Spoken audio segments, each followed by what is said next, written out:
Salam Malaysia Madani bersama-sama saya Magdalena Depo dalam Berita Pagi Sabah edisi Jumaat 8 Disember 2023. Tamu Desa bagi penyediaan dan menaik taraf kemudahan gerai kepada penjajah dan peniaga kecil di Sabah dan Sarawak yang diberikan kepada Kementerian Pembangunan Usahawan dan Koperasi KUSKOP diharap dapat diteruskan setiap tahun.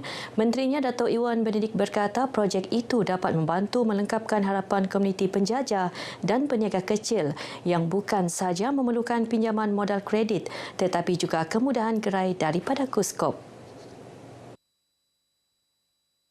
Dato' Iwan berkata dalam Belanjawan 2024, Perdana Menteri Datuk Seri Anwar Ibrahim telah meluluskan peruntukan 20 juta ringgit bagi tujuan tersebut. Beliau optimis peruntukan itu dapat menyediakan kemudahan yang lebih selesa kepada penjajah dan peniaga kecil sekaligus dapat melonjakkan ekonomi mereka. Saya juga menzahirkan ucapan terima kasih kepada Perdana Menteri di atas komitmen dan kelulusan untuk kementerian ini melaksanakan projek ataupun program tamu desa seperti mana yang dibentangkan dalam Belanjawan 2024 dan peruntukan tersebut juga akan sebahagiannya 1 juta ringgit kita akan salurkan kepada pengurusan dan pembangunan Gabungan Persatuan Penjajah Peringkat Kebangsaan. Bercakap dalam sidang media selepas perasmian Hari Penjajah dan Peniaga Kecil Peringkat Kebangsaan 2023 di Penampang, Dato' Iwan berkata KUSKOP juga akan terus komited membantu komuniti penjajah dan peniaga kecil di seluruh negara. Sementara itu, Dato' Iwan menyifatkan kejayaan penganjuran Karnival Hari Penjajah dan Peniaga Kecil HPPK Peringkat Kebangsaan 2023 sebagai manifestasi komitmen dan apresiasi Kerajaan Madani menghargai sumbangan komuniti penjajah dan peniaga kecil kepada ekonomi negara. HPPK 2023 bukan sahaja menjadi platform kepada komuniti penjajah merancangkan aktiviti perniagaan, malah pengunjung berpeluang mendapatkan maklumat terkini daripada pelbagai agensi dan jabatan kerajaan. Saya berharap para pengunjung bukan hanya datang untuk membantu ataupun menyokong produk dan perkhidmatan yang ditawarkan oleh penjajah peniaga kecil, tetapi juga mengambil peluang untuk mendapatkan maklumat-maklumat terkini daripada pelbagai agensi jabatan kerajaan yang telah juga menyediakan meja-meja pameran. Tahun ini HPPK berkonsepkan karnival jualan iaitu lebih 300 usahawan kecil mengambil bahagian termasuk pengusaha food truck dan peniaga kecil tamu. Sementara itu peniaga dan pengunjung yang ditemui teruja dengan penganjuran sambutan ini yang dirasmikan Perdana Menteri Datuk Seri Anwar Ibrahim. Manfaat yang kami dapat di sini, selain daripada kami dapat menyertai booth-booth yang terbuka ini, kami dapat memperluaskan kami punya perniagaan lah sebab banyak yang tu macam yang PUNB begitu. Memberi semangat kepada orang-orang yang berniaga secara kecil-kecilan ini. Ada motivasi, memberi motivasi. Jadi rasanya kalau yang ini dibuat selalu memang cukup baiklah kepada masyarakat kita yang penjajah kecil-kecil ini. Turut disampaikan anugerah kecemerlangan peniaga dan penjajah kecil 2023 sebagai pengiktirafan kepada golongan berkenaan. Saya berharap agar anugerah ini menjadi satu motivasi kepada peniaga-peniaga lain agar dapat mengikut jejak langkah penerima anugerah yang sedia ada. Banyak peluang-peluang berniaga dan banyak informasi-informasi terkini yang kita peroleh daripada pihak kementerian dan rakan strategi kementerian agensi berkaitan.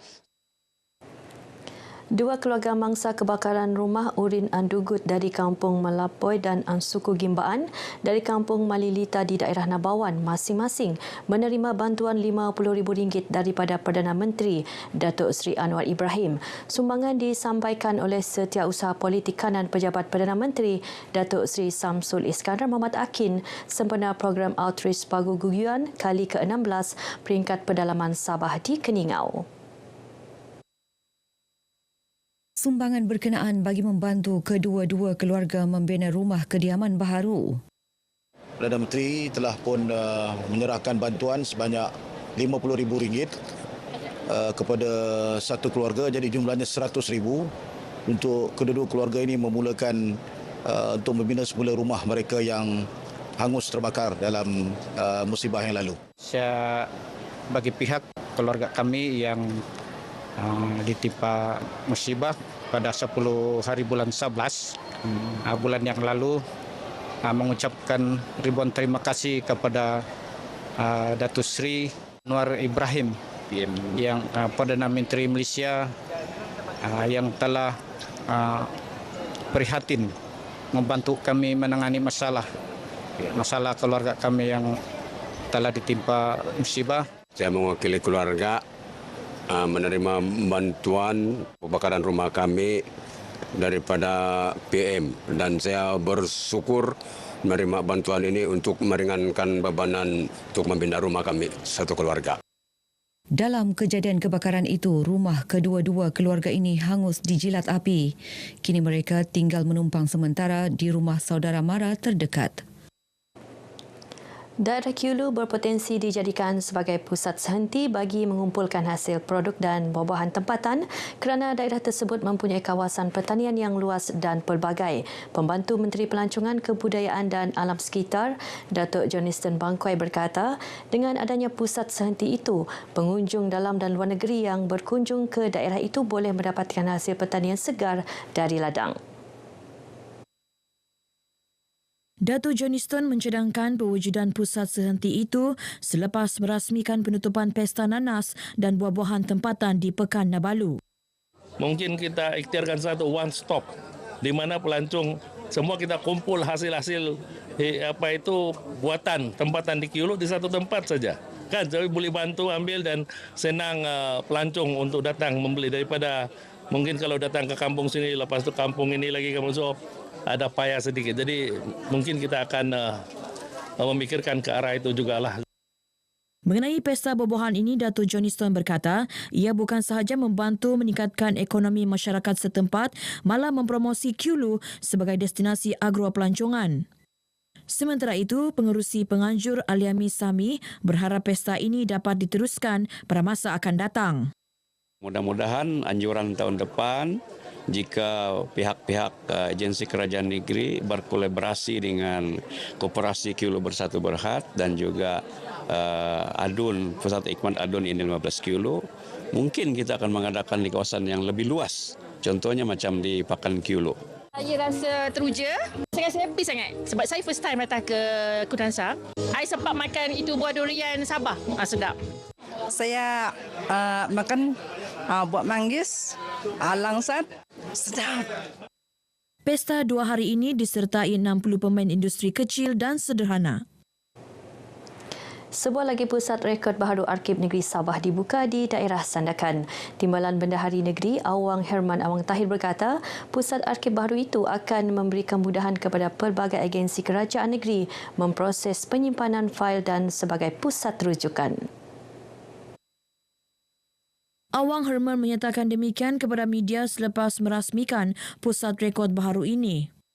Harapan saya supaya kemudahan ini dapat digunakan sepenuhnya. Dan perlu pihak arkib mewar-warkan benda inilah kemudahan yang telah disediakan di sini. Kawasan yang disediakan cukup selesa, cukup besar untuk memuatkan dokumen-dokumen yang ingin ditempatkanlah. Sementara itu, Pengarah Arkib Negeri Shirley Sion berkata pihaknya sudah mengenal pasti kawasan tapak untuk membina bangunan baharu Pusat Rekod Arkib Sandakan. Kami masih lagi mengharap untuk mendapatkan bangunan kami sendiri. Sebab yang ini masih lagi dipinjam dari Majlis Pembenaran Sandakan. Dah sudah dikenal pastilah, harap-harap boleh menjadi realiti lah. Pusat Rekod Baharu Daerah Sandakan mampu menempatkan 2,000 fail akan menjadi pusat rekod seluruh daerah di pantai timur Sabah meliputi Sandakan, Kinabatangan, Beluran, Tongot dan Paitan serta daerah Tawau. Baik, paparan itu mengakhiri berita pagi Sabah kali ini. Menyusul selepas ini berita pagi Sarawak. Dari sungai hingga ke segara, Palestin pasti merdeka.